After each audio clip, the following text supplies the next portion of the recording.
ತೊಂದರೆ ಇಲ್ಲದೆ ನಾನು ಸಸ್ಟೈನ್ ಮಾಡೋಕ್ಕೆ ಎಷ್ಟು ಕಾಸು ಬೇಕು ನನಗೆ, ನಮ್ಮ ಫ್ಯಾಮಿಲಿಗೆ ಎಷ್ಟು ಕಾಸು ಬೇಕು ಅಂತ ಡಿಸೈಡ್ ಮಾಡಿದರೆ ಆ ನಂಬರ್ ಅಷ್ಟೊಂದು ಜಾಸ್ತಿ ಏನಿರಲ್ಲ. ಇವಾಗ ನಾವು ಇಷ್ಟು ಕೊಡೋಕ್ಕಾಗತ್ತೆ ಅಂದರೆ ನಮ್ಮ ಹತ್ರ ಎಷ್ಟಿದೆ ಅಂತ ಮೈಂಡ್ ಒಂಥರ ಸ್ಟ್ರಾಂಗ್ ಆಗುತ್ತೆ.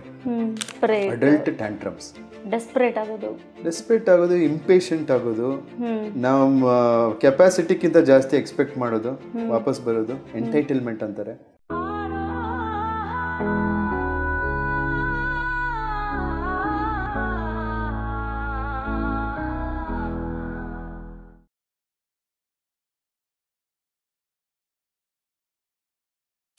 As you said, Guruji, money is very sensitive energy ಅಲ್ವಾ. ಸ್ವಲ್ಪ ಏನೋ ಹೆಚ್ಚು ಕಮ್ಮಿ ಆದ್ರೆ ಅದು ಹೋಗ್ಬಿಡುತ್ತೆ. ಲಕ್ಷ್ಮಿ ಚಂಚಲ ಅಂತಾರಲ್ಲ. ಸೊ ಹಾಗಿರುವಾಗ ಈಗ ಒಂದ್ಸಲ ದುಡ್ಡು ಬರುತ್ತೆ. So what are the practices that we can make? ಇಲ್ಲ, how can we develop our selves where abundance can stay with us? ಬರೋದು ವಿಷಯ ಅಲ್ಲ, ಬಂದಿದ್ದನ್ನ ಉಳಿಸ್ಕೊಂಡು ಹೋಗೋದಿದೆ ಅಲ್ಲ, ದಟ್ ಇಸ್ ಅ ಚಾಲೆಂಜ್. ನೀರಿದ್ದಂಗೆ ಒಂದು ಟ್ಯಾಂಕಲ್ಲಿ ಸ್ಟೋರ್ ಮಾಡ್ಬೋದು. FD, ಸೇವಿಂಗ್ಸು, ಇನ್ವೆಸ್ಟ್ಮೆಂಟ್ ಅಂತ ಒಂದು ಟ್ಯಾಂಕಲ್ಲಿ ಸ್ಟೋರ್ ಮಾಡ್ಬೋದು. ಬಿಕ್ಕಿದ ದುಡ್ಡೆಲ್ಲ ರೀಇನ್ವೆಸ್ಟ್ ಮಾಡಿ ಮತ್ತೆ ಗಿಡಗಳಿಗೆ ನೀರು ಹಾಕಿ. ಒಂದು ಬಾಟಮ್ ಲೈನ್ ಇರಬೇಕು ನಮಗೆ. ನಾವು ಸಸ್ಟೈನ್ ಆಗೋಕ್ಕೆ ಎಷ್ಟು ಕಾಸು ಬೇಕು ನಮಗೆ, ಅದೊಂದು ಇಷ್ಟು ಬೇಕು. ನಮ್ಮ ತೊಂದರೆ ಇಲ್ಲದೆ ನಾನು ಸಸ್ಟೈನ್ ಮಾಡೋಕ್ಕೆ ಎಷ್ಟು ಕಾಸು ಬೇಕು ನನಗೆ, ನಮ್ಮ ಫ್ಯಾಮಿಲಿಗೆ ಎಷ್ಟು ಕಾಸು ಬೇಕು ಅಂತ ಡಿಸೈಡ್ ಮಾಡಿದರೆ ಆ ನಂಬರ್ ಅಷ್ಟೊಂದು ಜಾಸ್ತಿ ಏನಿರಲ್ಲ. ಬಬಾ ಅಂದರೆ 4 ಜನದ ಫ್ಯಾಮಿಲಿಗೆ 1 lakh ಇರ್ಬೋದು. ಅಬ್ಬಬ್ಬಾ ಅಂದರೆ ತುಂಬ ಲಕ್ಸುರಿ ಆಗಿರಬೇಕು ಅಂದರೆ.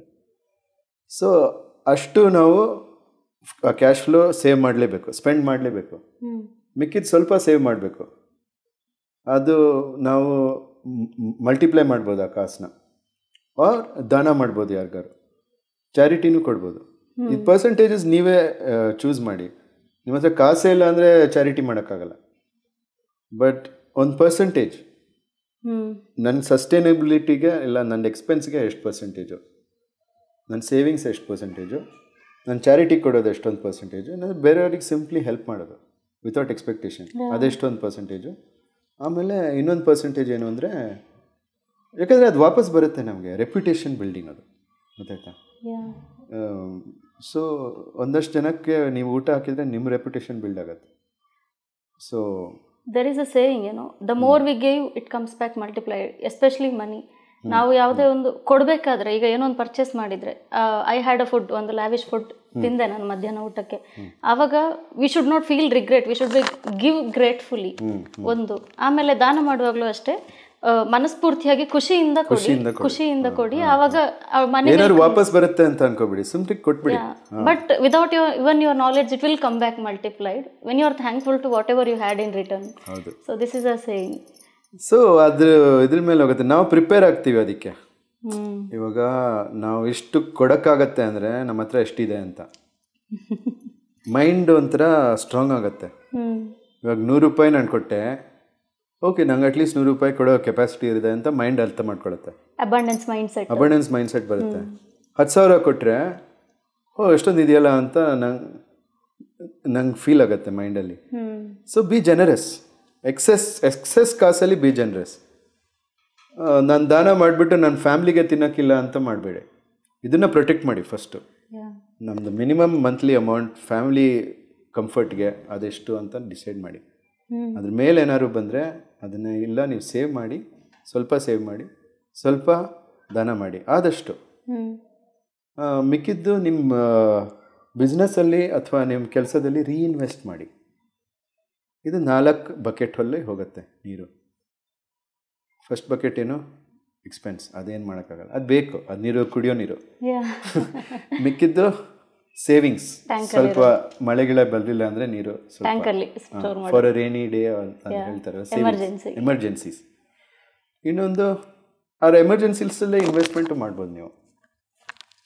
ಬಿಕಾಸ್ ದುಡ್ಡು ಜಾಸ್ತಿ ಆದಾಗ ನಿಮ್ಮದು ಇಂಟ್ರೆಸ್ಟು FD ಹಾಕಿದರೆ ಸಾಕು, ಅದರಲ್ಲೇ ಎಷ್ಟೊಂದು ಬಂದುಬಿಡುತ್ತೆ, ನಿಮ್ಮ ಲಿವಿಂಗ್ ಎಕ್ಸ್ಪೆನ್ಸ್ ಕವರ್ ಆಗಿಬಿಡುತ್ತೆ FDಯಲ್ಲೇ. So you don't have to make some big investment and become a stock market expert, ಅದು ಇದು ಯಾವುದು ಬೇಕಾಗಿಲ್ಲ. ಅದೆಲ್ಲನೂ ನೋಡಿ, 10%ಗಿಂತ ಜಾಸ್ತಿ ಇಂಟ್ರೆಸ್ಟ್ ಬರ್ತಾ ಇದ್ದರೆ ಅದೇನೋ ಒಂದು ಪ್ರಾಬ್ಲಮ್ ಇದೆ. ಆದರೆ ಸ್ವಲ್ಪ ನೋಡ್ಬೇಕು ನಾವು ಕರೆಕ್ಟಾಗಿ. 10% ಬಂದರೆ it's quite decent. Less than 10% ಬಂದ್ರೂ ಇಟ್ಸ್ ಕ್ವೈಟ್ ಡೀಸೆಂಟ್. ಇವಾಗ 7.5% FD ಬಂದ್ರೂ ಗ್ಯಾರಂಟಿಯಾಗಿ ಬರುತ್ತೆ. ಬಟ್ ನಾವು ಮ್ಯೂಚುವಲ್ ಫಂಡಲ್ಲಿ ಹಾಕೋಣ, ಅದರಲ್ಲಿ ಹಾಕೋಣ, 20% ಬರುತ್ತೆ, 30% ಇನ್ಸ್ಟೆಂಟ್ ಡಬಲ್ ಆಗುತ್ತೆ. ಆ ಬ್ಯಾಂಕ್ ರೆಪ್ರೆಸೆಂಟೇಟಿವ್ ಬಂದ್ಬಿಡ್ತಾನೆ ನಿಮ್ಮ ಮನೆಗೆ, ನಿಮ್ಮ ಹತ್ರ ಕಾಸು ಬರ್ತಿದ್ದಂಗೆ, sir you want to make some investment ಅಂತ ಬಂದ್ಬಿಡ್ತಾರೆ ಮನೆಗೆ ಅಲ್ವಾ. ಸೊ ನಾವು ಸ್ವಲ್ಪ ಕೇರ್ಫುಲ್ ಆಗಿರಬೇಕು, ಅವ್ರ ಜೊತೆನೂ ಮಾತಾಡಿ ಕರೆಕ್ಟಾಗಿರೋ ಇನ್ವೆಸ್ಟ್ಮೆಂಟಲ್ಲಿ ಹಾಕಬೇಕು. ಸೊ ಸ್ವಲ್ಪ ರಿಸ್ಕ್ ಇನ್ವೆಸ್ಟ್ಮೆಂಟ್ ಇದ್ದರೆ, ನಿಮ್ಗೆ ತುಂಬ ಕಾಸಿದ್ರೆ ರಿಸ್ಕ್ ಇನ್ವೆಸ್ಟ್ಮೆಂಟ್ ಮಾಡಿ, ಹೋದ್ರೂ ಪರವಾಗಿಲ್ಲ. ಶುಡ್ ನಾಟ್ ಎಕ್ಸ್ಪೆಕ್ಟ್ ಅದನ್ನು. ಅದು ವಾಪಸ್ ಎಕ್ಸ್ಪೆಕ್ಟ್ ಮಾಡಿ, ಬಂದರೆ ಸರ್ಪ್ರೈಸು, ಹೋದರೆ ಕೆಟ್ಟದಾಗ ಹೇಳ್ತಾರೆ ಕನ್ನಡ ಆಗಲಿ, ಅದನ್ನು ನಾನು ಹೇಳಲ್ಲ. ಬಂದರೆ ಇದು ಹೋದರೆ ಅದು ಅಂತ ಬೇಡ. ಹಾಂ, ಬಟ್ ಆ ಥರ ಇದ್ದರೆ ನೀವು ಕಾಸಿಗೆ ಇನ್ವೆಸ್ಟ್ ಮಾಡಿ, ಪರವಾಗಿಲ್ಲ. ಇಲ್ಲಾಂದರೆ ಪ್ಲೀಸ್ FD ಅಲ್ಲಿ ಹಾಕಿ. ಇಲ್ಲಾಂದ್ರೆ ಅದು ಅಡಿಕ್ಟಿವ್ ಏನೋ, ಸ್ವಲ್ಪ ಗ್ಯಾಮ್ಲಿಂಗ್ ಒಂದೊಂದ್ಸರಿ ಬಂದ್ಬಿಡುತ್ತೆ, ಆಮೇಲೆ ಪ್ರತಿ ಸಾರಿ ಬರುತ್ತೆ ಅಂತ ಫುಲ್ ಬ್ಯಾಂಕ್ರಪ್ಟ್ ಆಗ್ತಾರೆ ಜನ. ಹಾಂ, ಅದು ಕೇರ್ಫುಲ್ ಆಗಿರಿ, ಅದರಲ್ಲಿ ಹೋಗಬೇಡಿ. ಓಕೆ, ಬಟ್ ಇದನ್ನ ಸ್ಕೇಲ್ ಮಾಡ್ಬೋದು, ನೀವು ಮಾಡೋ ಕೆಲಸನೇ ಸ್ಕೇಲ್ ಮಾಡ್ಬೋದು. Okay. So for in your journey, ನಿಮ್ಮ ಜರ್ನಿ ಪ್ರಕಾರ ನೀವು ಕ್ಲೈಂಟ್ಸ್ ತುಂಬ ವ್ಯಕ್ತಿಯವರು, ತುಂಬ ಪೀಪಲ್ ಜೊತೆ ನೀವು ಡೀಲ್ ಮಾಡುವಾಗ, what are the things that hold people from gaining abundance in life? ಆ ಒಂದು ಅಲ್ಲ, ಏನು ಹೇಳ್ಬೋದು ಅದಕ್ಕೆ, ಚಾಲೆಂಜಸ್ ಇಲ್ಲ ಆಬ್ಸ್ಟಕಲ್ಸ್ ಇಲ್ಲ beliefs, whatever the factors which are stopping people from gaining abundance ಏನಿರ್ಬೋದು, and how people can deal with that? Tantrum ಅಂತ ಕೇಳಿದ್ರೆ, ಮಕ್ಕಳು ಅಂತ ಅಳ್ತಾರಲ್ಲ, ನಂಗೆ ಚಾಕ್ಲೇಟ್ ಬೇಕಾ ಅಂತ, ಅದೇ ಅಡಲ್ಟ್ ಆಗಿ ಅದೇ ಮಾಡ್ತಾರೆ ಜನ. ಅದನ್ನು ಮಾಡೋದು ಬಿಡಬೇಕು. ಅಡಲ್ಟ್ ಟ್ಯಾಂಟ್ರಮ್ಸ್, ಡೆಸ್ಪರೇಟ್ ಆಗೋದು, ಇಂಪೇಷಂಟ್ ಆಗೋದು, ನಮ್ಮ ಕೆಪಾಸಿಟಿಗಿಂತ ಜಾಸ್ತಿ ಎಕ್ಸ್ಪೆಕ್ಟ್ ಮಾಡೋದು, ವಾಪಸ್ ಬರೋದು, ಎಂಟೈಟಲ್ಮೆಂಟ್ ಅಂತಾರೆ. ಇಂಥ ಅಡಲ್ಟ್ ಟ್ಯಾಂಟ್ರಮ್ಸಿಂದ ಜನ ಪ್ರಾಬ್ಲಮ್ ಆಗ್ತಾಯಿದೆ. ಮಗು ಏನು ಮಾಡುತ್ತೆ, ನಂಗೆ ಚಾಕ್ಲೇಟ್ ಬೇಕು, ಅದು ಕೊಂಡ್ಕೊಳ್ಳೋ ಕೆಪಾಸಿಟಿ ಇದೆಯಾ? ಇಲ್ಲ. ನ್ಯೂಸೆನ್ಸ್ ಕೆಪಾಸಿಟಿ ಮಾತ್ರ ಇದೆ. ಅಪ್ಪ ಅಮ್ಮನಿಗೆ ನ್ಯೂಸೆನ್ಸ್ ಮಾಡಿದ್ರೆ ನಂಗೆ ಚಾಕ್ಲೇಟ್ ಸಿಕ್ತು ಅಂತ ಅವಾಗಲೇ ಕ್ಯಾಲ್ಕುಲೇಟ್ ಮಾಡಿರ್ತಾರೆ. ಅಡಲ್ಟ್ ಆದ್ರೇನು ಅದೇನೆ. ಹಾಂ, ಯಾರಿಗೂ ಒಬ್ಳು ಇಷ್ಟ ಆಗ್ತಾಳೆ, ಅವಳನ್ನು ಹೋಗಿ ತೊಂದರೆ ಮಾಡೋದು, ಟ್ಯಾಂಟ್ರಮ್ ಕಾಣೋದು, ನಾನು ಸೂಸೈಡ್ ಮಾಡ್ಕೋತೀನಿ, ನೀನು ಬರಲಿಲ್ಲ, ನಾನು ಮದುವೆ ಆಗಲಿಲ್ಲ ಅಂದರೆ ನಾನು ಸೂಸೈಡ್ ಮಾಡ್ಕೋತೀನಿ, ಆ ಥರ. ಇದು ಅಡಲ್ಟ್ ಟ್ಯಾಂಟ್ರಮ್ ತಾನೇ. ಕಪ್ಪಳಕ್ಕೆ ಬಡಿಯೋರು ಯಾರಿಲ್ಲ ಅದಕ್ಕೆ. ಹಾಂ, ಸೊ ಈ ಥರ ಜನ ಹೋಗ್ಬಿಟ್ಟು ಬೇರೆಯವ್ರ ಮೇಲೆ ಟ್ಯಾಂಟ್ರಮ್ ಮಾಡೋದು, ನಂಗೆ ಇದು ಬೇಕು, ನಂಗೆ ಇದು ಕಾಸು ಬರಲೇಬೇಕು ಅಂತ ಹೋಗ್ಬಿಟ್ಟು ದೇವ್ರ ಹತ್ರ ಟ್ಯಾಂಟ್ರಮ್ ಮಾಡೋದು. ಅಯ್ಯೋ, ಚಾಮುಂಡಿ ದೇವಸ್ಥಾನಕ್ಕೆ ಹೋದರೆ ಎನರ್ಜಿ ಫೀಲ್ ಆಗುತ್ತೆ, tantrum energy. The people write in notes and put it in ಕಾಣಿಕೆ ಹುಂಡಿ. ₹100 ಕಾಣಿಕೆ ಕೊಟ್ಟು ಕೇಳೋದು ವ್ಯಾಲ್ಯೂ ಎಷ್ಟಪ್ಪ, ಲಕ್ಷಾನ್ಗಟ್ಲೆ ಕೇಳ್ತಾರೆ ₹100 ಹಾಕಿ. ಸೊ ಆ ಥರ ಮಾಡಬೇಡಿ, ಯಾಕಂದರೆ ನಮ್ಮ ಯೋಗ್ಯತೆ ಪ್ರಕಾರನೇ ನಮ್ಮ ಕಾಸು ಬರೋದು. ಯೋಗ್ಯತೆ ಅನ್ನೋದು ನಾವು ವ್ಯಾಲ್ಯೂ ಬಿಲ್ಡ್ ಮಾಡ್ಕೊಳ್ತಾ ಬಂದರೆ ಆಟೋಮ್ಯಾಟಿಕಲಿ ನಮ್ಮ ಬೆಲೆ ಯಾವಾಗ ಕೊಡ್ತಾರೆ ಜನ, ಅವ್ರಿಗೆ ಏನಾದ್ರು ಒಂದು ಉಪಯೋಗ ಆದರೆ ಬೆಲೆ ಕೊಡ್ತಾರೆ ನಮಗೆ, ಇಲ್ಲ ಅಂದರೆ ಇಲ್ಲ. ಫಸ್ಟಿಗೆ ನಮಗೆ ನಾವು ಬೆಲೆ ಕೊಟ್ಕೊಳ್ಳೋದನ್ನು ಪ್ರಾಕ್ಟೀಸ್, ನಮ್ಮನ್ನು ನಾವು ಅದು ಸೆಲ್ಫ್ ಲವ್ ಅನ್ನೋದು ಪ್ರಾಕ್ಟೀಸ್ ಮಾಡಬೇಕು. Self respect, self love, self esteem, ಇದೆಲ್ಲ ಸಿಕ್ಕಾಪಟ್ಟೆ ಇರಬೇಕು. ಆವಾಗ ಈಸಿ. ನಮಗೆ ಪಂಚರ್ ಮಾಡೋಕ್ಕೆ ಆಗಲ್ಲ, ಯಾಕಂದರೆ ಅಷ್ಟೊಂದು ಗಾಳಿ ನಮ್ಮಲ್ಲಿ. ಅದು ಕೆಲವೊಂದ್ಸಲ people might say it is selfish ಅಂತ. It is not selfish. Selfish ಇಲ್ಲಪ್ಪ. ನೀವು ನೋಡಿ, ನಿಮ್ಮ ಫಸ್ಟು ನೀವು ಫಿಲ್ ಆಗಬೇಕು, ಆಮೇಲೆ ಆ ಎನರ್ಜಿನ ಬೇರೆ ಜನಕ್ಕೆ ಕೊಡ್ಬೋದು. ಹಾಂ, ಅದೊಂದು ಕಾಂತಿ ಥರ. It should expand out of your body. ಚೈತನ್ಯ ಅಂತ ಹೇಳ್ಬೋದು. ದೇಹದಿಂದ ಒಂದು ಕಾಂತಿ ಬರುತ್ತೆ, ಲೈಟ್, ಆರಾ ಅಂತಾರೆ. ಹಾಂ, ಆರಾ ಅಂತಾರೆ. ಅದೊಂದು ಹೋಗಿ ಮುಟ್ಟಬೇಕು ಜನಕ್ಕೆ. ನೀವು ವಿಡಿಯೋ ಮಾಡ್ತಿದ್ರೆ ವಿಡಿಯೋ ಒಳಗಡೆ ಹೋಗ್ಬಿಟ್ಟು ಅಲ್ಲಿಗೆ ಮುಟ್ಟಬೇಕು. ಆ ಥರ ಒಂದು ಎನರ್ಜಿ ಇಟ್ಕೋಬೇಕು, ಒಂಥರ ಬ್ರಹ್ಮ ಇದ್ದಂಗೆ. ಅದು when we are intentionally pure from within ಅಂದರೆ automatically it will come. When we fake something ಇಲ್ಲ ಮಾಸ್ಕ್ ಸಮಥಿಂಗ್, ಆವಾಗ ಅದು ಡಿಸ್ಟರ್ಬ್ ಆಗ್ತದೆ. ನಿಜ ಕೇಳೋ ಅಂತ ಶಿಸ್ತಿರ್ಬೇಕು. ಯಾವಾಗಲೂ ದಿನ ನಿಜ ಕೇಳಿ. ನಾವು ಯಾರ ಜೊತೆ ಇದ್ದೀವಿ, ಏನು ಮಾಡ್ತಾ ಇದ್ದೀವಿ, ಇದ್ರ ಬಗ್ಗೆ ನಿಜ ಯಾವಾಗಲೂ ಹೇಳಿದರೆ ನೀವು ಸಕ್ಸಸ್ ಆಗ್ತೀರ. ಯಾಕೆಂದರೆ ಯಾವ್ದಾದ್ರು ಪೆಥೆಟಿಕ್ ಆದರೆ ನೀವೇ ಹೇಳ್ಕೊತೀರ, ವೈ ಆಮ್ ಸೋ ಪೆಥೆಟಿಕ್ ಅಂದ್ಬಿಟ್ಟು ಚೇಂಜ್ ಮಾಡ್ತೀರಾ. ಅದಕ್ಕೆ ನಾಚಿಕೆ ಅಂತಾರೆ. ಸೊ ನಾಚಿಕೆ, ಮಾನ, ಮರ್ಯಾದೆ ಮೂರಿದೆ.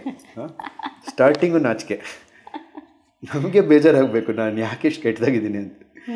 ಆಮೇಲೆ ಏನು ಮಾಡುತ್ತೆ, ಮಾನ ಬರುತ್ತೆ, ನಮಗೆ ನಾವು ಸೆಲ್ಫ್ ರೆಸ್ಪೆಕ್ಟು. ಅಲ್ಲಿಂದ ಮರ್ಯಾದೆ ಬರುತ್ತೆ. ಬೇರೆಯವ್ರು ನಮ್ಗೆ ಕೊಡೋ ರೆಸ್ಪೆಕ್ಟ್ ಮರ್ಯಾದೆ, ನಮಗೆ ನಾವು ಕೊಡೋದು ರೆಸ್ಪೆಕ್ಟು ಮಾನ. I think these 3 words created a whole new perception. ಬೈಯೋದ್ರಲ್ಲೇ ಬರುತ್ತೆ, ನಾಚಿಕೆ ಮಾನ ಮರ್ಯಾದೆ. ತಂದೆ ತಾಯಿ ಬೈತಾನೆ ಇರ್ತಾರೆ, ನಾಚಿಕೆ ಮರ್ಯಾದೆ ಇಲ್ವಾ ನಿಮಗೆ? ಬಟ್ ಅದು ಆ್ಯಕ್ಚುಲಿ ಒಂದು ಫಾರ್ಮುಲಾ, ಅದು ನಾಚಿಕೆಯಿಂದ ಮಾನ ಮರ್ಯಾದೆ ಬರೋದು. ಗುರುಜಿ, ಇವಾಗ ಇನ್ನು regular fast paced life, corporate ಲೈಫಲ್ಲಿ ಅವರಿಗೆ ಅವರ ಒಂದು ಸೆಲ್ಫ್ ಟೈಮ್ ಕೊಡ್ಕೊಳ್ಳೋಕ್ಕೆ ಟೈಮ್ ಇರಲ್ಲ ಕೆಲವರಿಗೆ. ಅಂದರೆ they are so much into their career, ಅವರು ಲೈಫನ್ನೇ ಅರ್ಥ ಮಾಡ್ಕೊಳ್ಳಿಕ್ಕೆ ಅವ್ರಿಗೆ ಆಗ್ತಾ ಇರಲ್ಲ. ಸೊ ಈ ಒಂದು ಪ್ರೆಷರಲ್ಲಿ ಹೌ ಎಸ್ಪೆಷಲಿ ಇನ್ IT ಫೀಲ್ಡ್ಸಲ್ಲಿ ಯಾರೆಲ್ಲ ಇರ್ತಾರೆ, ಇಲ್ಲ who are all behind this work, ನಾವು ಅವರಿಗೆ ಬ್ಯಾಲೆನ್ಸ್ ಮಾಡ್ಲಿಕ್ಕೆ ಆಗ್ತಾ ಇಲ್ಲ, ಪರ್ಸನಲ್ ಲೈಫ್ ಆಗ್ತಾ ಇಲ್ಲ. So what are the practices they can do so that at least they can balance? ಅವ್ರಿಗೆಲ್ಲ ನಾನೊಂದು ಅಡ್ವೈಸ್ ಕೊಡ್ತೀನಿ. ಹೇಗಿದ್ರು ನಿಮ್ಮ ಹತ್ರ ಕಾಸಿದೆ, ಏನೋ ನೆಪ ಮಾಡಿಕೊಂಡು 5 ದಿವಸ ಯಾವ್ದಾದ್ರು ಬೀಚಿಗೆ ಹೋಗಿ ರಾತ್ರಿ ಮಾತ್ರ ಕ್ಯಾಂಡಲ್ ಲೈಟಲ್ಲಿರಿ, ಬೆಳಗ್ಗೆ ಸನ್ಲೈಟ್ ಎಂಜಾಯ್ ಮಾಡಿ, ಬೀಚ್ ಸೈಡ್ ಎಂಜಾಯ್ ಮಾಡಿ, ಸಮುದ್ರದಲ್ಲಿ ಈಜ್ಕೊಂಡು ಒಂದು 5 days ಮಾಡಿ. ನಿಮ್ಮ ಹತ್ರ ಅಷ್ಟೊಂದು ಕಾಸಿದ್ರೆ, ಯಾಕಂದ್ರೆ ಇರುತ್ತೆ, ಬಟ್ ಟೈಮ್ ಇಲ್ಲ, ಯೋಚನೆ ಮಾಡೋ ಟೈಮ್ ಇಲ್ಲ. ಆ ಟೈಮಲ್ಲಿ ನೀವು ಫ್ಯಾಮಿಲಿ ಜೊತೆ ಹೋಗ್ಬೇಡಿ, ದಯವಿಟ್ಟು ಹೋದ್ರೇನು ಸ್ವಲ್ಪ ಒಂದು ನಿಮ್ಗೋಸ್ಕರ ಟೈಮ್ ಅಂತ ಇಟ್ಕೊಳ್ಳಿ, ಸೆಲ್ಫ್ ಟೈಮ್ ಇಟ್ಕೊಳ್ಳಿ. ಸ್ಟ್ರಿಕ್ಟಾಗಿ ಹೇಳಿ ಮಕ್ಕಳಿಗೆಲ್ಲ, ನೋಡಿ ಎಲ್ಲ ಬೇಗ ಎದ್ಬಿಟ್ಟು ಮಾಡಿ, ಬ್ರಹ್ಮ ಮುಹೂರ್ತಲ್ಲಿ ಯಾರೂ ಹೇಳಲ್ಲ, ಎಲ್ಲ ಮಲಗಿರ್ತಾರೆ, ನೀವು ಹೇಳಿ ಎದ್ಬಿಟ್ಟು ಕೂತ್ಕೊಂಡು ಯೋಚನೆ ಮಾಡಿ. ಯೋಚನೆ ಮಾಡುವಂಥ ಲಕ್ಸುರಿ ಬೇಕು ನಿಮಗೆ. ಯೋಚನೆ ಮಾಡೋಕ್ಕೆ ಟೈಮ್ ಇಲ್ಲ ಅಂದರೆ ಏನು ಮಾಡೋದು? ಸರಿಯಾಗಿ ಹೋಗಲ್ಲ ಅದು. ಯಾಕಂದರೆ ಥಾಟ್ಫುಲ್ಲಾಗಿ ಇಂಟೆನ್ಷನಲ್ ಆಗಿರ್ಬೇಕು ನಾವು ಥಿಂಕೇ ಮಾಡಿಲ್ಲ ಅಂದರೆ ಇಂಟೆನ್ಷನಲ್ ಆಗಿರೋಕ್ಕಾಗಲ್ಲ, ಏನೇನೋ ಆಗತ್ತೆ. ಆಮೇಲೆ ಕರ್ಮ ಅಂತ ಹೇಳ್ತೀವಿ. ಕರ್ಮ ಅನ್ನೋದೊಂದು ಪಿರಮಿಡ್ ಇದ್ದಂಗೆ. ಏನು ನಮ್ಮ ಅಟೆನ್ಷನ್ ಬರೀ ಇಲ್ಲಿದ್ದರೆ ನಮ್ಮ ಚಾಯ್ಸಸ್ಗಳು ಕಡಿಮೆ ಇರುತ್ತೆ, ಆ ಕರ್ಮನ ಎಸ್ಕೇಪ್ ಮಾಡೋ ಚಾಯ್ಸಸ್ ಕಡಿಮೆ ಇರುತ್ತೆ. ಯಾಕಂದರೆ ಫಾರ್ ಎಕ್ಸಾಂಪಲ್ ಹೇಳ್ತೀನಿ, ನನ್ನ ಮನೆ ಬಾಗಿಲದ್ದು ಕರ್ಮ ಇತ್ತು, ಅದು ಏನೋ ಒಂದು 3-4 ಸಾರಿ ಲಾಕ್ ಚೇಂಜ್ ಮಾಡಿದ್ರೆ ಸರಿನೇ ಆಗ್ತಿಲ್ಲ. ಮತ್ತು ನಾನು ಹೊರಗೆ ಹೋಗಬೇಕಾಗಿತ್ತು, ಊರಿಗೆ ಪಾಂಡಿಚೇರಿಗೆ ಹೋಗ್ತಾಯಿದ್ದೀನಿ. ಬಟ್ ಇವನು ರಾತ್ರಿ ಎಲ್ಲ ಒಂದು ಹೋಲ್ ಇದೆ, ಈ ಒಳಗಡೆ ಚಿಲ್ಕ ಹಾಕಿದೆ, ಬಟ್ ಇವಾಗ ಹೋಗಬೇಕಲ್ಲ, ಹೇಗೆ ನಾನು ಲಾಕ್ ಮಾಡಲಿ? ಲಾಕೇ ಇಲ್ವಲ್ಲ ಮನೇಲಿ, ಏನು ಮಾಡೋದು? ಮತ್ತೇನೇನೋ ಇದೆ ಸಾಮಾನು ಒಳಗಡೆ, ಯಾರು ಬೇಕಾದ್ರೂ ಎತ್ಕೊಂಡು ಹೋಗ್ಬೋದು. ಹೋಗೋಕ್ಕೆ ಟ್ರಿಪ್ ಕ್ಯಾನ್ಸಲ್ ಮಾಡಿದ್ನ ನಾನು. ಟ್ರಿಪ್ ಕ್ಯಾನ್ಸಲ್ ಮಾಡೋ ಕರ್ಮ ಇತ್ತಾ, ಲಾಕಲ್ಲಿ ಹೋಲ್ ಆಗೋ ಥರ ಕರ್ಮ ಇತ್ತಾ? ಅವನು ಸರ್ ಬಂದುಬಿಡ್ತೀನಿ ಇವತ್ತು ಅಂದ್ಬಿಟ್ಟು ಇಂಡಿಯನ್ ಸ್ಟ್ಯಾಂಡರ್ಡ್ ಟೈಮ್ ಮಾಡ್ದ. ನೆಕ್ಸ್ಟ್ ಡೇ ಬರಲಿಲ್ಲ ಅವನು. ಸೊ 3-4 days ಹಂಗೆ ಪೋಸ್ಟ್ಪೋನ್ ಮಾಡಿ ಈ ಥರ ಕುತ್ತಿಗೆಗೆ ಬಂತು. ನಾನೇನು ಮಾಡಿದೆ, ನನ್ನ ಸ್ಟೂಡೆಂಟಿಗೆ ಫೋನ್ ಮಾಡಿದೆ, ಶಶಾಂಕ್ ಅಂತ ಒಬ್ಬ ಇದ್ದಾನೆ. ಅದೇ ಸಾಲದು ಅವನಿಗೆ ಶಶಾಂಕಿಗೆ ಬೋರ್ ಆಗುತ್ತೆ ಅಂತ ಇನ್ನೊಂದು ಸ್ಟೂಡೆಂಟಿಗೆ ಫೋನ್ ಮಾಡಿ, ಕುನಾಲಿಗೆ ಫೋನ್ ಮಾಡಿದೆ. ಇಬ್ಬರೂ ಕರೆದೆ, ನೀವಿಬ್ಬರು ಬಂದುಬಿಟ್ಟು ಇರಪ್ಪ, ಅವ್ನು ಲಾಕ್ ಆನ್ ಬರೋ ತನಕ ನಮ್ಮ ಮನೇಲಿ ಇದ್ಬಿಡಿ. So they became my lock. ಯಾಕೆಂದರೆ ನನಗೆ ಆ ನೆಟ್ವರ್ಕ್ ಇದೆ. ಸೊ ನಾವು ಎಷ್ಟು ಜಾಸ್ತಿ ಜನ ನಮ್ಮನ್ನ ಪ್ರೀತಿ ಮಾಡ್ತಾರೋ, ನಮ್ಮ ಮೇಲೆ ವಿಶ್ವಾಸ ಇಟ್ಟಿರ್ತಾರೋ, ಜನರು ಪ್ರೀತಿ ವಿಶ್ವಾಸದಿಂದ ನಮ್ಮ ಕರ್ಮಗಳು ನಮಗೆ ಬಡಿಯಲ್ಲ, ಬಂದ್ರೇನು ನಮ್ಗೆ ಬಡಿಯಕ್ಕೆ ಬಿಡಲ್ಲ. ಬೇರೆ ಜನ ಹೆಲ್ಪ್ ಮಾಡ್ತಾರೆ, ಗುರುಜಿ ಹೆಲ್ಪ್ ಮಾಡ್ತೀನಿ ನಿಮಗೆ ಅಂತ. ನಾನು ಕಾಲು ಮುರ್ಕೊಂಡಿದ್ದೆ, ಏನಾಯಿತು, ಡ್ರೈವ್ ಮಾಡ್ಕೊಂಬಂದ ನನ್ನ ಸ್ಟೂಡೆಂಟ್ ಪಾಂಡಿಚೇರಿಯಿಂದ ವಾಪಸ್. ನನಗೆ ಬ್ಯಾಂಡೇಜ್ ಹಾಕಿ ನನ್ನ ಕಾಲು ಮೇಲೆ ಇಟ್ಟು, ನಾನೇ ಹೇಳ್ಕೊಟ್ಟಿರೋದು ಹೀಲಿಂಗ್ ಅವನಿಗೆ. ಹೀಲಿಂಗ್ ಮಾಡಿ ನನ್ನ ಕಾಲು ಮೇಲೆ ಇಟ್ಟು ಸೀಟ್ ಹಿಂದೆ ಹಾಕ್ಬಿಟ್ಟು, ಆರಾಮಾಗಿ ಮಲ್ಕೊಳ್ಳಿ ಗುರುಜಿ, ನಾನು ಹೋಗ್ತೀನಿ ಪಾಂಡಿಚೇರಿಗೆ ಅಂತ ಅಲ್ಲಿಂದ ಬಂದುಬಿಟ್ಟಿದ್ದಾನೆ. ಅಲ್ಲಿ ಒಂದು ಮಿರಕಲ್ ಆಗೋಯ್ತು. 8 hour ಆಗೋದು ಯೂಶ್ವಲಿ 4 hours ಬಂದಿದ್ದಾನೆ. ಹೇಗೆ ಅಂತ ನನಗೆ ಗೊತ್ತಿಲ್ಲ. ನಾನು ನಿದ್ದೆ ಮಾಡಿಬಿಟ್ಟೆ, ಸರೆಂಡರ್ ಆಗಿಬಿಟ್ಟೆ. ಯಾಕೆಂದರೆ ಇವಾಗ ಕರ್ಮ ಹತ್ರ ಬಡಿತಾ ಇದೆ, ಬಟ್ ನನ್ನ ನೆಟ್ವರ್ಕು ನನ್ನ ಕರ್ಮದಿಂದ ಸೇವ್ ಮಾಡುತ್ತೆ. ಸೊ ನಾವು ಯಾಕೆ ಜನಗಳ ಜೊತೆ ಪ್ರೀತಿ ವಿಶ್ವಾಸದಿಂದ ಇಲ್ಲ, ಅದರಲ್ಲಿ ಪ್ರಾಫಿಟ್ ಇಲ್ಲ, ಕರ್ಮ ಬಡಿಯುತ್ತೆ.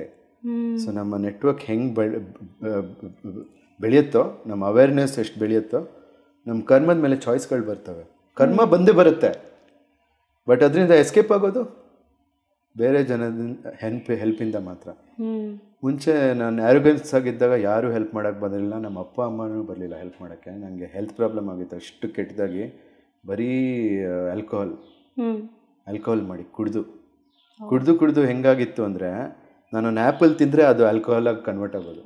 ಶುಗರ್ ಸ್ವಲ್ಪ ಒಂದು ಸ್ಪೂನ್ ಶುಗರ್ ತಿಂದರೆ ಅದೇ ಆಲ್ಕೋಹಾಲ್ ಆಗೋದು. ಅದರಲ್ಲೇ ಬಾಯಿಂದ ವಾಸನೆ ಬರೋದು ಆಲ್ಕೋಹಾಲ್ದು.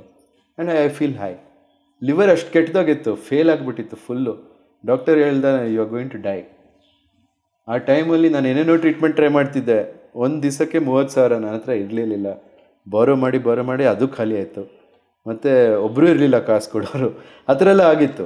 ಕರ್ಮ ಚೆನ್ನಾಗಿ ಬಡ್ದಿತ್ತು, ಯಾಕಂದರೆ ಐ ವಾಸ್ ಅಲೋನ್. ಇವಾಗ ಕರ್ಮ ಬಡಿದ್ರೆ ನಾನು ಅಲೋನ್ ಇಲ್ವಲ್ಲ, ಪೀಪಲ್ ಇದ್ದಾರಲ್ವ, ಪೀಪಲ್ ಇಟ್ಕೋಬೇಕಪ್ಪ ಲೈಫಲ್ಲಿ. ಅಲೋನ್ ಏನು ಮಾಡೋಕ್ಕೆ ಹೋದ್ರೇನೋ ಅದು ಸಕ್ಸಸ್ ಆಗಲ್ಲ. And in conversation you told surrender. Even I use to say surrender ಆಗಬೇಕು, yeah everybody will say you surrender, give up everything, ಇಲ್ಲ ಸರೆಂಡರ್ ಟು ದ ಡಿವೈನ್ ಅಂತ ಹೇಳ್ತೇವೆ. But when we are leading our day to day life ಅಂದರೆ ತುಂಬ ಕಷ್ಟ ಅದು practically to. ಸರೆಂಡರಲ್ಲಿ second part ಹೇಳಲ್ಲ ನಿಮಗೆ, ಜನ ಇರಬೇಕು ನಿಮ್ಮ ಜೊತೆ. ನೀವು ಸರೆಂಡರ್ ಮಾಡೋಕ್ಕೆ ನಿಮ್ಗೆ ಹಿಡಿಯೋಕ್ಕೆ ಯಾರು ಇರಬೇಕು, ಇಲ್ಲಾಂದರೆ ನೀವು ಸರೆಂಡರ್ ಮಾಡಿದ್ರೆ ಮುಳುಗೋಗ್ಬಿಡ್ತೀರಾ. ಕಂಟ್ರೋಲ್ ತಗೊಳಕ್ಕೆ ಹೋಗ್ತೀವಿ ತುಂಬ ಸಿಚುವೇಶನ್ಸ್ನ, ಆಗೋದೇ ಇಲ್ಲ. So how can V deal with that, how can V surrender complete? ಅದು ಯುದ್ಧ ಕಾಲಿನೇ ಶಸ್ತ್ರಾಭ್ಯಾಸ ಅಂತಾರಲ್ಲ, ಯುದ್ಧ ಕಾಲ ಬಂದಾಗ ಶಸ್ತ್ರಾಭ್ಯಾಸ ಮಾಡೋದು ಆ ಥರ ಮಾಡಬಾರ್ದು, ಮೊದಲಿಂದ ಶಸ್ತ್ರಾಭ್ಯಾಸ ಮಾಡಬೇಕು. ಇವಾಗ ಕರ್ಮವನ್ನು ತಡೆಯುವಂಥ ಒಂದೇ ಒಂದು ಶಕ್ತಿ ಏನಂದರೆ ಜನರದ್ದು ಪ್ರೀತಿ. That's it. ಇಲ್ಲಾಂದರೆ ನೀವು ತಡೆಯೋಕ್ಕಾಗಲ್ಲ, ಕರ್ಮನ ಎತ್ಕೊಂಡು ಹೋಗ್ಬಿಡುತ್ತೆ. ಸೊ ಅದೇ ಟ್ರಯಾಂಗಲ್ ಅಂದಿದ್ದು, ಎಷ್ಟು ಜನ ನಿಮ್ಮನ್ನು ಪ್ರೀತಿಸ್ತಾರೋ ಅಷ್ಟು ಕಮ್ಮಿ ಕರ್ಮ ನಿಮಗೆ. ಯಾಕಂದರೆ ಹೆಲ್ಪ್ ಮಾಡ್ತಾರಲ್ಲ, ಯಾರು ಕೇರ್ ಮಾಡ್ತಾರೆ ನಿಮ್ಮ ಕೇರ್ ನೆಟ್ವರ್ಕ್ ಬಿಲ್ಡ್ ಮಾಡಿ. ಸುಮ್ಮನೆ ನೆಟ್ವರ್ಕ್ ಅಲ್ಲ, I know him, I have his card ಅಂದರೆ ದಟ್ಸ್ ನಾಟ್ ಅ ನೆಟ್ವರ್ಕ್. ಅವರು ನಿಮ್ಮ ನಂಬರ್ ಸ್ಟೋರ್ ಮಾಡಬೇಕು, ಕೇಳಿಬಿಟ್ಟು ನಿಮ್ಮ ನಂಬರ್ ಕೊಡಿ ಅಂತ ಅವ್ರು ಸ್ಟೋರ್ ಮಾಡಿ ಅವ್ರು ಇನ್ ಟಚ್ ಇರಬೇಕು. ಯಾಕಂದರೆ ಅವ್ರಿಗೆ ವ್ಯಾಲ್ಯೂ ಸಿಕ್ಕಿದೆ, ವಾಪಸ್ ಪ್ರೀತಿ ಕೊಡ್ತಾ ಇದ್ದಾರೆ ನಿಮಗೆ. ಆ ಅಂಥ ನೆಟ್ವರ್ಕು ಯೂಸ್ಫುಲ್, ಅದನ್ನು ಬಿಲ್ಡ್ ಮಾಡಬೇಕು ನಾವು. ಆ ಥರ ಇರಬೇಕು ನಾವು, ಅಂಥ ಕ್ಯಾರೆಕ್ಟರ್ ಇರಬೇಕು ನಮ್ಮದು. ಡಿಪ್ರೆಸ್ ಆಗಿದೆ ಅಂತ ಕೂತ್ಕೊಂಡ್ರೆ ಆಗತ್ತಾ? ನಿಮ್ಗೆ ಎನರ್ಜಿನೇ ಇಲ್ಲ ಅದು ಮಾಡೋಕ್ಕೆ. ಓಕೆ, ಇನ್ನೊಂದು one more other question I had. ಇವಾಗ ಯಾವುದೋ ಒಂದು ಲಾಟ್ರಿ ಗೆದ್ಬಿಟ್ಟಿದ್ದೀವಿ. ಸೊ ಏನಾಗುತ್ತೆ, ನಾವು ಯಾವುದೋ ಒಂದು ಸ್ಟೇಟಿಗೆ ರೀಚ್ ಆಗಬೇಕಂದ್ರೆ mentally we need to prepare. ಅದಕ್ಕೆ ಒಂದು ಅಲೈನ್ಮೆಂಟ್ ಅಂತ ಏನು ಹೇಳ್ತೀವಿ, we need to be align. ಇವಾಗ ಐ ಆಮ್ ನಾಟ್ ಫೈನಾನ್ಷಿಯಲಿ ತುಂಬ ಪೂವರ್ ಸ್ಟೇಜಲ್ಲಿ ಇದ್ದೀನಿ, somebody is there, and overnight ಆಗಿ ಅವನಿಗೆ ಎಲ್ಲೋ ಕಡೆಯಿಂದ he gets a crores, in terms of crores ಏನೋ ಲಾಟ್ರಿ ವಿನ್ ಆಯಿತು. ಸೊ ಅಂಥ ಸಿಚುವೇಶನ್ಸಲ್ಲಿ ಪೀಪಲ್ ಸೇ ಆವಾಗ ರಿಲೇಷನ್ಶಿಪ್ ಹಾಳಾಗುತ್ತೆ, ಎವ್ರಿಥಿಂಗ್ ವಿಲ್ ಗೋ ಡಿಸ್ಟ್ರಾಯ್ಡ್. ಆ ಒಂದು ನೆಗೆಟಿವ್ ನೋಷನ್ ಇದೆ. How is it true or anything like that? ಆ ಥರ ಬಂದ ಹಣ ಒಳ್ಳೇದಾ? ಹೌದು, ಏನಾಗುತ್ತೆ ಅಂದರೆ ಫಸ್ಟ್ ಆಫ್ ಆಲ್ ಅಬಂಡೆನ್ಸ್ ಇಲ್ಲ ಅವ್ರಿಗೆ. ಸಡನ್ಲಿ ಲಾಟ್ರಿ ಬಂತು, ಮತ್ತು ಅದು ಹೋಗ್ಬಿಡುತ್ತೆ ದುಡ್ಡು. ಯಾಕಂದರೆ ಅವ್ರ ಕಪ್ ಇಷ್ಟೇ ಇರೋದು, ಅದರಲ್ಲಿ ನೀರು ಹಾಕಿದ್ದೀವಿ, 90% ಚಲ್ಬಿಟ್ಟಿದೆ ಆಲ್ರೆಡಿ. ಒಂದು ಸ್ವಲ್ಪ ಕುಡಿತಾರೆ, ಮತ್ತು ನೋಡೋ ಅಷ್ಟೊತ್ತಿಗೆ ಹೋಗ್ಬಿಟ್ಟಿರುತ್ತೆಲ್ಲ, ಗೊತ್ತಿಲ್ದಂಗೆ ಯಾರ್ಯಾರೋ ತೊಗೊಂಡು ಹೋಗ್ತಾರೆ, ಏನೇನೋ ಕೊಂಡ್ಕೋತಾರೆ. ಸಿ, ಇವಾಗ ನಾನು ಹೆಂಗೆ ಕಾಸು ಸ್ಪೆಂಡ್ ಮಾಡ್ತೀನಿ ಗೊತ್ತಾ? ನಾನು ಒಂದು 10,000 ರೂಪೀಸ್ ಸ್ಪೆಂಡ್ ಮಾಡಿದ್ರೆ ನಂಗೆ 10 ಲಕ್ಷ ಇಲ್ಲ, 10 ಲಕ್ಷ ಅಲ್ಲ, ಅಟ್ಲೀಸ್ಟ್ 1 ಲಕ್ಷ ವಾಪಸ್ ಬರಬೇಕು. ಆ ಥರ ಸ್ಪೆಂಡ್ ಮಾಡ್ತೀನಿ ನಾನು. ಸೊ ಯಾರಿಗಾದರೂ ಸ್ಯಾಲರಿ ಕೊಟ್ಟರೆ, ಅವ್ರು ಬ್ರಿಲಿಯಂಟ್ ಆಗಿದ್ದರೆ, ಅವರಿಗೆ ಸೊಲ್ಯೂಷನ್ ಥಿಂಕಿಂಗ್ ಇದ್ದರೆ, ಅವರು ಮಲ್ಟಿಪ್ಲೈ ಮಾಡ್ತಾರೆ. ಅವ್ರಿಗೆ ನಾನು 1 ಲಕ್ಷ ಸ್ಯಾಲರಿ ಕೊಟ್ಟರೆ ಅವ್ರು 50 lakhs ಅಷ್ಟು ನನಗೆ ವ್ಯಾಲ್ಯೂ ಕೊಡ್ತಾರೆ ವಾಪಸ್ಸು. 2 ಲಕ್ಷ ಕೊಟ್ಟರೆ 1 ಕೋಟಿ ವ್ಯಾಲ್ಯೂ ಕೊಡ್ತಾರೆ. ನನ್ನ ಸೇಲ್ಸ್ ಪೀಪಲೆಲ್ಲ ಹಾಗೆ 3-4 ಲಕ್ಷ ಕೊಡ್ತೀನಿ, ಕೊಟ್ಟರೆ ಅವರು ಕೋಟಿಗಟ್ಟಲೆ ವ್ಯಾಲ್ಯೂ ಕೊಡ್ತಾರೆ ವಾಪಸ್. ಸೊ ಆ ಥರ ನಾವು ಸೆಟಪ್ ಮಾಡ್ಕೋಬೇಕು, ಸುಮ್ಮನೆ ಕಾಸು ಸ್ಪೆಂಡ್ ಮಾಡೋದಲ್ಲ. ಬಟ್ ಲಾಟ್ರಿ ಗೆಲ್ದವನಿಗೆ ಅದು ಯಾವುದು ಗೊತ್ತಿಲ್ಲ, ಎಲ್ಲಿ ಕಾಸು ಸ್ಪೆಂಡ್ ಮಾಡಬೇಕು, ಕಾಸು ನೀರು ಥರ ಎಷ್ಟು ಸೇವ್ ಮಾಡಬೇಕು, ಎಷ್ಟು ಅವೇರ್ನೆಸ್ ಇಲ್ಲ. ಸೊ ಆ ಅವೇರ್ನೆಸ್ ಇಲ್ದೇ ಎಲ್ಲೋ ಹೋಗ್ಬಿಡುತ್ತೆ ಅದು. ಯಾರ್ಯಾರೋ ತಗೋತಾರೆ, ನಮಗೆ ಫೀಲಿಂಗ್ ಆಗುತ್ತೆ, ಓಕೆ 1 ಕೋಟಿನ ಇವಾಗ 90 ಲಕ್ಷ ಇದೆ ಪರವಾಗಿಲ್ಲ, ಇವಾಗ 80 ಲಕ್ಷ ಇದೆ ಇನ್ನೂ ಪರವಾಗಿಲ್ಲ, 30 ಲಕ್ಷ ಇದೆ ಪರವಾಗಿಲ್ಲ, 10 ಲಕ್ಷ ಇದೆ ಇಲ್ಲೂ ಪರವಾಗಿಲ್ಲ ಅಂತ ಖಾಲಿ ಆಗ್ತೋಗಿ 1 ಲಕ್ಷ ಇದೆ ಪರವಾಗಿಲ್ಲ ಅಂದರೆ ಹೋಗ್ಬಿಡುತ್ತೆ ಅದು. 1 ಕೋಟಿ ಇದ್ರೇನು 1 ಲಕ್ಷ ಆಗಿಬಿಡುತ್ತೆ, ಹೋಗ್ಬಿಡುತ್ತೆ. I think Guruji so for ತುಂಬಾ ಕ್ರಿಯೇಟಿವ್ ಆಗಿ ಡಿಸ್ಕಷನ್ಸ್ ಎಲ್ಲ ಆಯಿತು. ಸೊ ವೆರಿ ಕ್ಲಿಯರ್ ಟೈಮ್ ಹೋಗಿದೆ ಗೊತ್ತಾಗಿಲ್ಲ. ಟೈಮ್ ಹೋಗಿದೆ ಗೊತ್ತಾಗಲಿಲ್ಲ.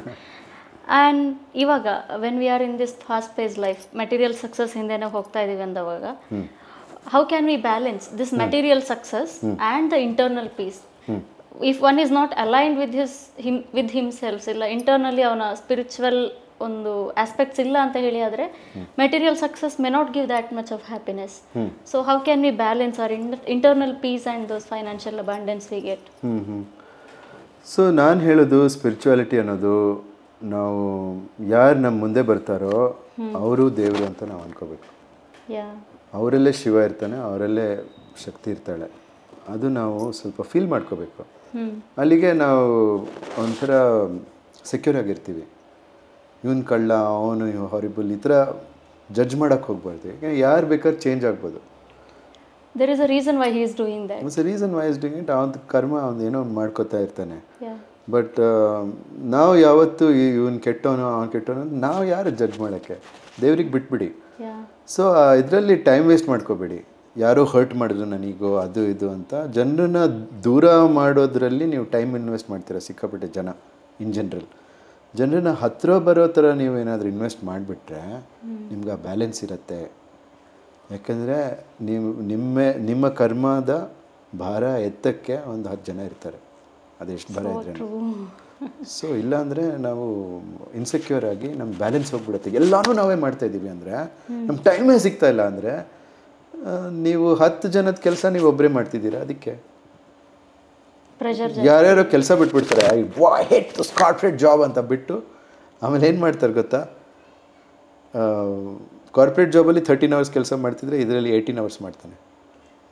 ಸ್ವಂತ ಬಿಸ್ನೆಸ್ಸಲ್ಲಿ 18 ಅವರ್ಸ್ 20 ಅವರ್ಸ್ ಮಾಡ್ತಾನೆ. ಪ್ಯಾಷನ್ ಅಂದ್ಕೊಂಡು ನಿದ್ದೆ ಕೆಟ್ಟು ಹೆಲ್ತ್ ಹೋಗ್ಬಿಡುತ್ತೆ. Don't work after sunset. ನೀವು ಯಾರಾದರೂ ಇರ್ಬೋದು, don't work after sunset. Relax, ಅದು ರಿಲ್ಯಾಕ್ಸ್ ಮಾಡೋ time. Don't work weekend, Saturday Sunday ಯಾಕ್ರಿ ಕೆಲಸ ಮಾಡ್ತೀರಾ, ರಿಲ್ಯಾಕ್ಸ್ ಮಾಡಿ.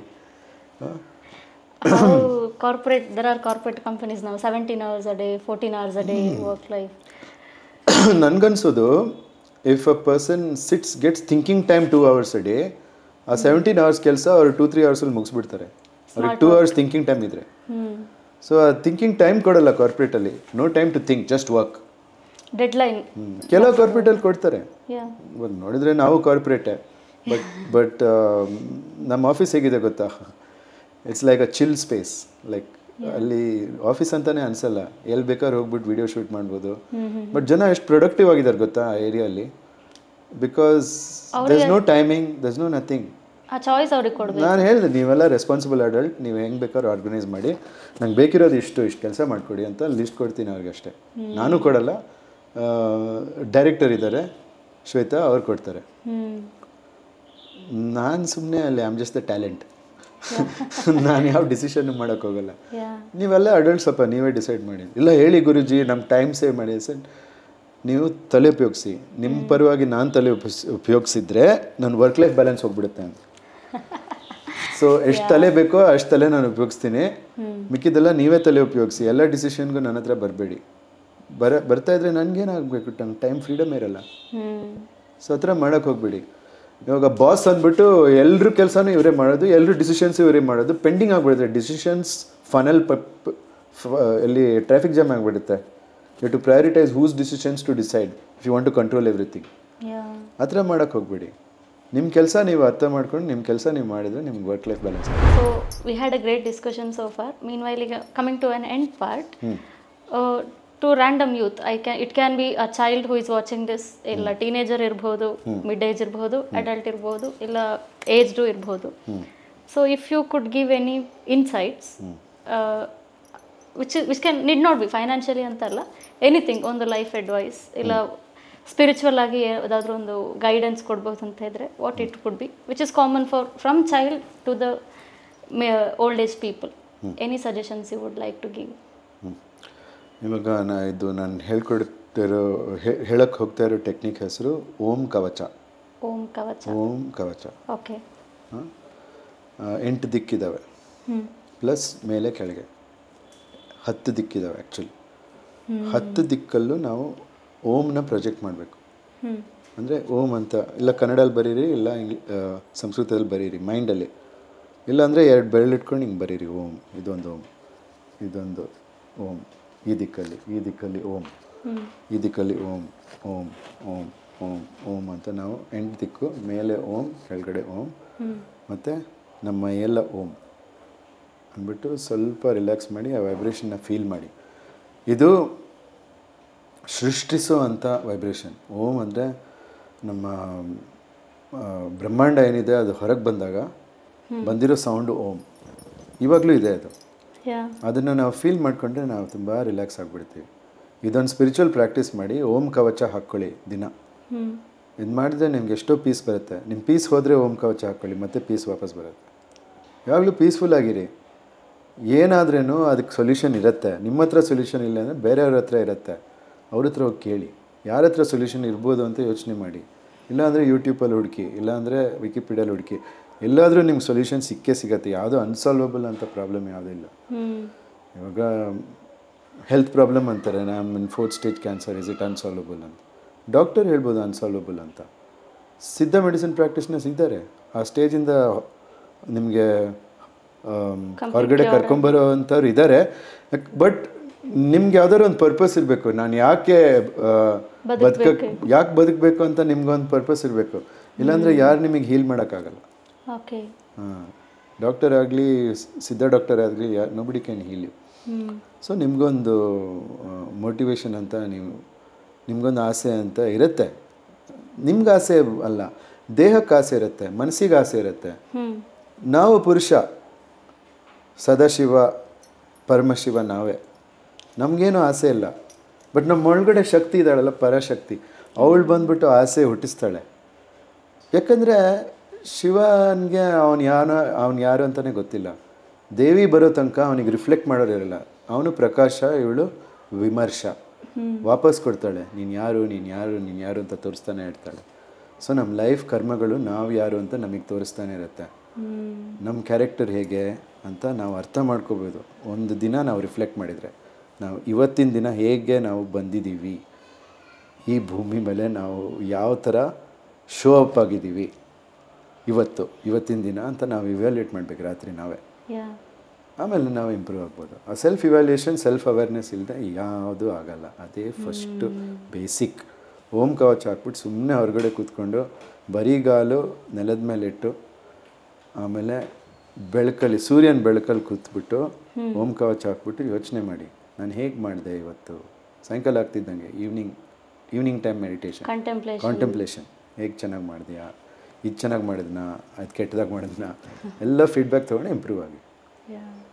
ಆವಾಗ ನೀವು ಒಳ್ಳೆ ಪ್ಲೇಯರ್ ಆಗ್ತೀರಾ. ಇದೇನು ಒಂದು ಆಟ ಅಷ್ಟೇ. ಲೈಫ್ ಅನ್ನೋದೊಂದು ಆಟ. ನೀವು ಅದನ್ನು ಸೀರಿಯಸ್ ಆಗಿ ತೊಗೊಂಡ್ಬಿಟ್ರೆ ಸಂತೋಷ ಹೋಗ್ಬಿಡುತ್ತೆ. ಮಕ್ಕಳು ಹೆಂಗೆ ಆಡ್ತಾರೋ ಯಾವುದು ರಿಸಲ್ಟ್ ಎಕ್ಸ್ಪೆಕ್ಟ್ ಮಾಡಲ್ಲ, ಸುಮ್ಮನೆ ಆಡೋದ್ರಲ್ಲೇ ಅವ್ರಿಗೆ ಖುಷಿ. ಈಗ ಆ ಟೀಮ್ ಗೆಲ್ತೋ, ಈ ಟೀಮ್ ಗೆಲ್ತೋ, ಎವ್ರಿ ಒನ್ ಹ್ಯಾಡ್ ಫನ್. ಸೋತ್ರೂ ಫನ್ ಆಗುತ್ತೆ, ಗೆದ್ದರೂ ಫನ್ನು. ಅದ್ಯಾಕೆ ಆಗಬಾರ್ದು? ನಮಗೆ ಗೆಲುವಲ್ಲಿ ಮಾತ್ರ ಸುಖ ಅಂತೀವ, ಹೋದ್ವಿ ನಾವು. ಕಷ್ಟದಲ್ಲೂ ನಮಗೆ ಸುಖನೇ ಇರಬೇಕು. ದೇರ್ ಇಸ್ ಅ ಸೇಯಿಂಗ್, ಫೇಲ್ಯೂರನ್ನು ಕೂಡ ನೀವು ಫ್ರೆಂಡ್ ಆಗಿ ತಗೊಳ್ಳಿ, ಆವಾಗ there is nothing to fear about. Exactly. ಫೇಲಿಯರ್ನ ಯಾಕೆ ಹೆದರ್ತೀರಾ? ಅದು ಫೇಲಿಯರಿಂದಾನೇ ಬೆಳವಣಿಗೆ ಬರೋದು. ಫೇಲಿಯರ್ ಇಲ್ಲದೆ ಯಾರು ಬೆಳೆದಿದ್ದಾರೆ? ಯಾರೂ ಇಲ್ಲ. Which is great. So I think it was a great discussion so far. ಅಂದ್ಕೊಂಡದಕ್ಕಿಂತ ತುಂಬ ಚೆನ್ನಾಗಿ ಬಂತು. It was not much prepared kind of interview. It was all spontaneous and ನನ್ಗೆ ಕೇಳಿರೋ ಕ್ವಶನ್ಸ್ ಎಲ್ಲ it was not there in my list. It is a energy and it came spontaneously. And I think it was a great energy and ತುಂಬ ಜನ ಇದಕ್ಕೆ connect ಆಗ್ತಾರೆ ಅಂತ ಒಂದು ನನ್ನ ತುಂಬ ಗಟ್ಟಿಯಾದಂಥ ನಂಬಿಕೆ. People will have truly enjoyed watching this show ಅಂತ ನಾನು ಅಂತೀನಿ. And Guruji, thank you so much for joining us. You're welcome. Even though it is a whole new channel, ನಾನು ರ್ಯಾಂಡಮ್ ಆಗಿ when I got to know that he speaks Kannada, right away I went and put a text on Instagram and he immediately responded and it happened. I don't know, ಇಷ್ಟು ಪಕ್ಕ ಇವರನ್ನು meet ಆಗ್ತೀನಿ. And it is a so good energy. I think I consider this as a blessing to my own channel and I hope this will be a turning point also. So, Shiva bless you with success. Thank you so much for joining me. Guruji, this is a small present from my end, from Arohana. Wow, what is it? You can open. Wow. Arohana merchandise. Customized. Wow. You have a diary. Cool. Steel water bottle. Zipper adu, ha. Oh, great. Useful. Thank you. And there is pen and a diary. Great. Good self-reflection kit. Yeah. Fill water, go sit in the sun and reflect your thoughts. The energy ge balance agutte. Thank you very much. Yes. Thank you so much, Guruji. Grateful to you. All right. Yeah. ವೀಕ್ಷಕರೇ, ಇಷ್ಟು ಹೊತ್ತು abundance through spirituality, ಆ ಒಂದು ಸಮೃದ್ಧತೆಯನ್ನು ನಮ್ಮಲ್ಲಿ ನಾವು ಹೇಗೆ ಕಂಡುಕೊಳ್ಬೇಕು with piece within, ಆ ಒಂದು ವಿಚಾರದ ಮೇಲೆ ಗುರು ಪಶುಪತಿ ಅವರು ತುಂಬಾ ಚೆನ್ನಾಗಿರುವಂಥ ಇನ್ಸೈಟನ್ನು ಕೊಟ್ಟಿದ್ದಾರೆ.